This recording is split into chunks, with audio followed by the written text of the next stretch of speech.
आहेत।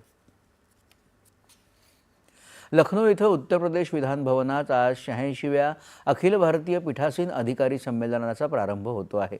लोकसभा अध्यक्ष ओम बिर्ला उद्घाटन समारंभात व्याख्यान देणार आहेत। या संमेलनात देशभरच्या विधानसभांचे अध्यक्ष आणि विधान परिषदांचे सभापती सहभागी होणार आहेत।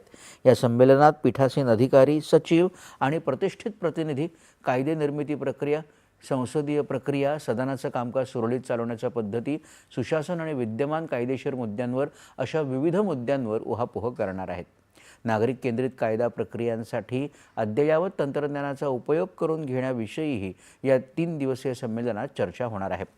दक्षता वाढवून लोकशाही शासन व्यवस्था बळकट करण्याच्या दृष्टीनं क्षमता निर्मिती करण्यावरही आणि जनतेप्रती उत्तरदायित्व याविषयीही या संमेलनात विचारमंथन अपेक्षित आहे। पंतप्रधान नरेंद्र मोदी यांच्या